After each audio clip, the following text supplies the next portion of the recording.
Good morning, my name is Ted Hoster. My company is Triumph Marketing Group. Since you guys took yours off, I'm going to take mine off. And Adam and I did not arrange our ties and shirts together. Triumph Marketing Group has been in business for 7 years.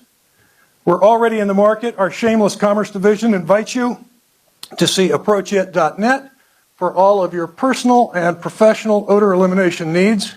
Stop in later. This is our first foray out of the consumer packaged goods world into industrial and ag markets. The issue is confined animal feedlots. Who's been to Greeley lately? Some yes? Yes.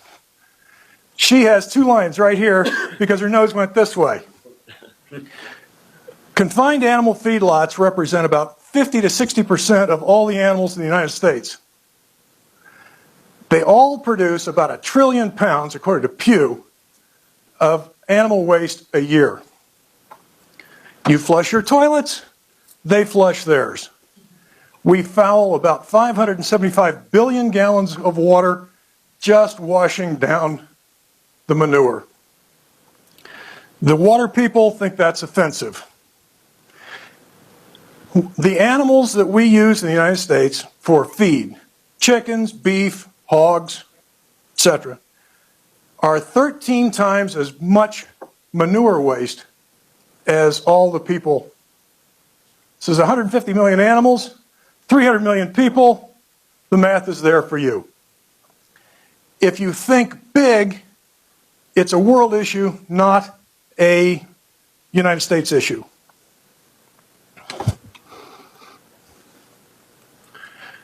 World meat consumption is going up. It's going to continue to go up, but it goes up at a very slow pace in the U.S.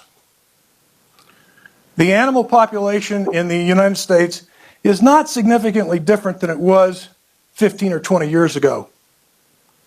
The fact that they are all concentrated in smaller and smaller areas is the issue entirely. A little manure on a big yard is great. A lot of manure in a small yard is not great. What do we do about it? We clean the air in days. We clear the water in weeks. We clear the solids out of the lagoons in months. Our mission is to deliver an improved and value-added product, a technology for on-site, the critical part is on-site, remediation in organic wastes. We're staying with animals at the moment. We'll get into other organic wastes later.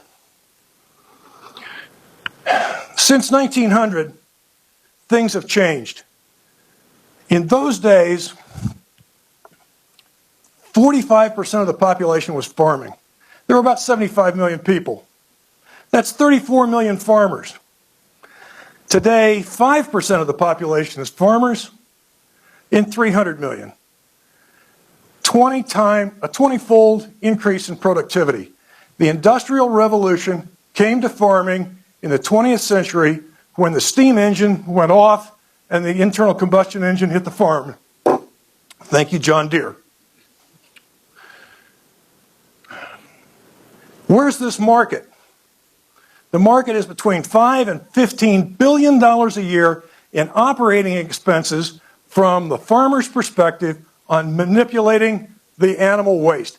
Just treating the slag costs you this much in your pork bill when you go to Walmart. There are 3 really different stakeholders in this industry.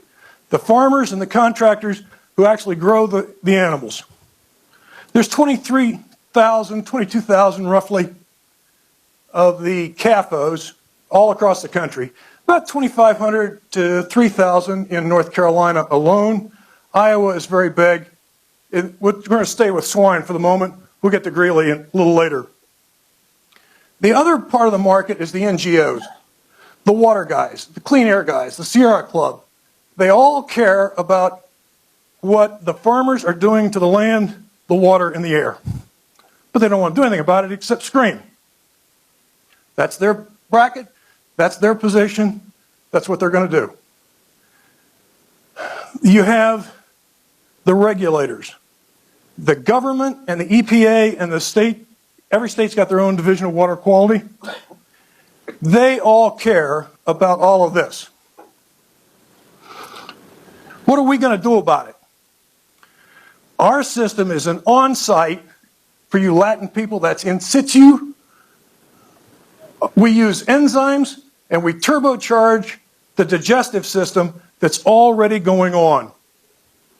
We leave a limited number of precipitates, dirt, sticks, rocks, inorganics, and some minerals. By the way, we've done this 4 times in the field with consistent results. How do we do it?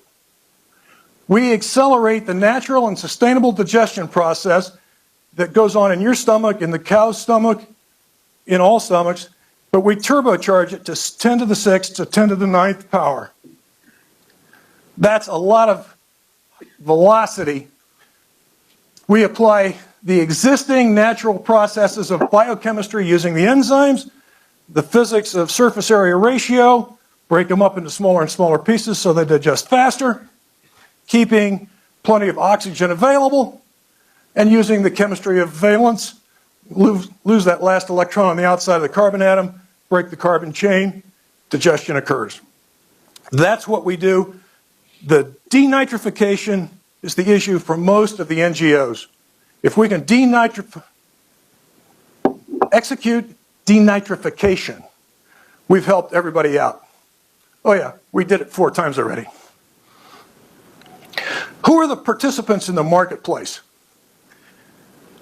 The biggest embedded competitor is history. Farmers have been farming since a very long time ago. They're going to continue to let the cow drop where the cow drops and leave it there. That doesn't work in the CAFO environment. When you confine the animals, then you got to take it out and spread it. That requires spreading and drying. And Dad's been doing it, and my grandfather did it, and everybody who's been on the farm has done it. In the new science, however, algae, people don't understand. It takes a lot of different activities. And the people we know in the algae industry have not attacked this market in any meaningful way. Bacteria. Most people in the consumer marketplace, including the farmers, are scared to death of bacteria because they don't understand the difference between good and bad. That's good for us. It doesn't help us much. They're not moving anyway. Farmers are very slow to adapt to change, which will inform our activities a little later on. The old science has been anaerobic lagoon storage in swine operations. The pigs create the manure, it's hosed down, goes through slots into a holding tank, and then into a lagoon. And it sits there for a very long term, typically 10 to 20 years. Not much happens in that 10 to 20 years, excuse me, except that the NGOs are waiting for the hurricane to come and breach, and this point source pollution becomes a crisis.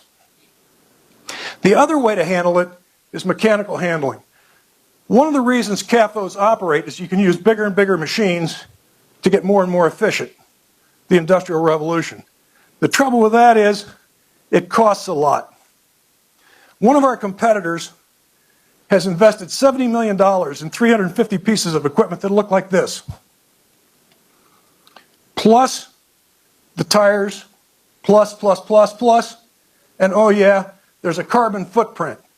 The sustainability function of trucking is a carbon nightmare. What do? This is an example of what we do. This happened in a grease trap in a restaurant. This happens to be lard, which is essentially the same thing as our manure situation. And it came out as lard the first day. 2 weeks later, you'll notice that there is some digestion going on. And as soon as the enzymes really got hopping, we went to milky water. The municipal water treatment people that saw this loved it. the people that clean out grease traps did not like us very much. What are the benefits of this process? There are really three. The economics of it make a lot of sense for the farmer.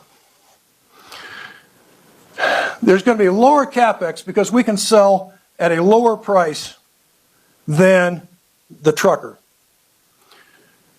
Lower costs in capital, lower operating costs for the customer. We can clean out a lagoon for about half what he would otherwise pay. This helps the state because, and typically in North Carolina, they've got 1,700 lagoons that they have to get rid of. And the taxpayer is going to have to pay for it. If I can cut the North Carolina obligations to remediate by half, they're going to think I'm fairly good. The biggest value added, aside from reduced operating expenses on the farm, utility bills and some other things, is feed conversion rate. The scientists at USDA tell us that if you have clean air in the lagoon, or in and around the lagoon and the barn, the animals convert feed faster, as much as 1%. When you start talking about a 1% improvement in the conversion rate of your feed to animals, things happen. Our biggest competitor in the new technology is a company called Terra Blue. They want $1.5 million per lagoon up front, and they barely get this 1% improvement. We'll do that for about $150,000 without the capital investment. It's all operating expense. Clean air. We eliminate methane, ammonia, hydrogen sulfide. The air people think that's a good thing. We think that's a good thing. Social, quality of life, health, real estate values of the neighbors. All intangible benefits, but quite sustainably important. Our value chain. We build the goods, we're going to market with VARs, and our consumers get value. I said earlier that the market informs our capital strategy and our go-to-market. We think that grants and research and alignment with government and NGOs and industry associations is the best way for people to appreciate what we're doing. We will use VARs, typically co-ops. We will probably become a co-op in the next few weeks, and all of our customers will be co-op participants. This helps our capital strategy and our go-to-market. Our team, it doesn't have any venture capitalists on it. We have educators, science people, technicians, people who can get us integrated into these marketplaces. We have several milestones we're going after. Getting our integrator COO is the most important. Carbon credits we've left out of our process because we're not sure that carbon credits is a viable market. We're not going to rely on it as an economic benefit. If it comes, that's great. Our go-to-market is informed by our intellectual property. We have proprietary fermentation process and application. We are pending on some parts of this. We're trade secrets on others. We think that this may be a problem for VCs, and we don't want to make them upset. We believe that reverse engineering and organic chemistry is a hard thing to do, and we're willing to rely on it. We're going guerrilla. Strategic allies are our channel partners, and they're also our exit strategy. When we get a strategic partner that's big enough, we will fill in a product in a category that he doesn't already have. Eventually, he'll want to own our technology for himself. Economics. We're going to grow at a fairly slow rate for VC methodology. We have revenues from two structures. One is acre feet per year that we remediate, and one is subscription revenue for follow-on practical application, both in the air and in the water down.